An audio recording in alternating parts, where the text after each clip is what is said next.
I'd rather sleep with a dog than a black woman. It has got to be a white dog though. That's what Telbo proudly tweeted. He made it clear black women were beneath him. And in the most ironic turn of events, his perfect white girlfriend is the one who ended his life. Now this story might sound familiar because we've seen this before. We've seen this exact playbook before. Let's get into the story. Burke County, Georgia, February 23rd, 2025. Telbo Osborne, 30 years old, a father of 4, spent years on social media dragging black women. He said that they were unworthy, undesirable, ugly. He made it his brand to make sure the world knew that when he came to women, he was strictly whites only.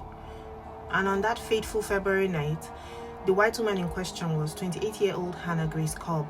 Reports say that they had been drinking a lot. Something happened, an argument turned violent, and then bang! Telbo was shot dead in their home. But Hannah, she wasn't charged with murder.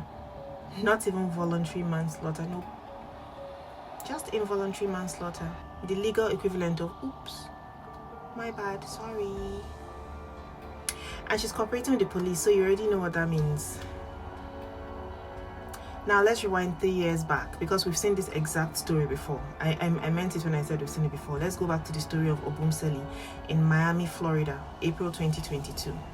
Christian Obumseli, another black man, another white girlfriend, Courtney Clenny, a social media influencer, best known for her OF content. And just like Telbo, Christian also had a history of talking down on black women. Old tweets surfaced after his death where he mocked them. He made fun of their features and even implied that white women were superior. He called black women ugly.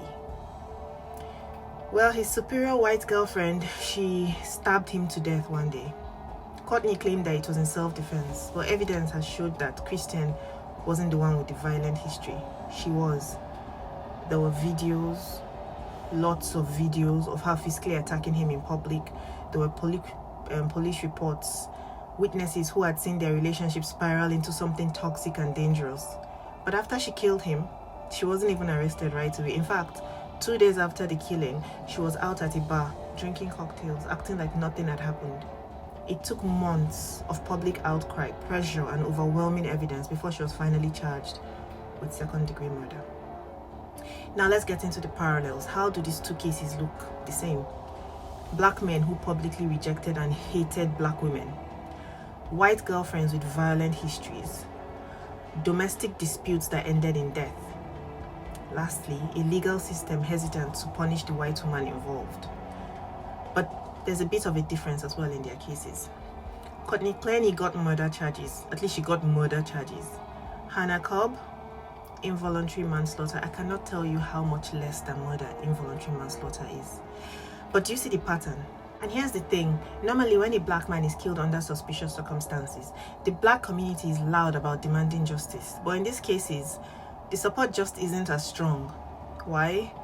Because both Telbo and Christian spent so much time publicly degrading black women that now when they need the black community to rally behind them. People are hesitant, very hesitant.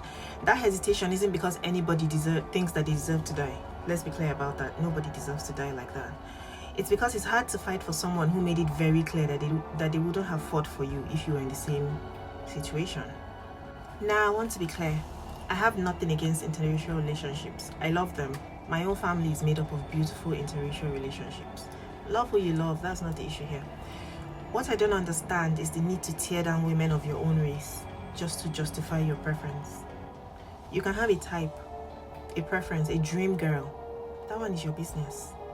But why does it have to come at the expense of disrespecting, degrading, and humiliating an entire group of women? Because elevating one doesn't require stomping on the other. Just so you know. What do you guys think about these cases? Do you think justice has been served? Let me know what you think in the comments.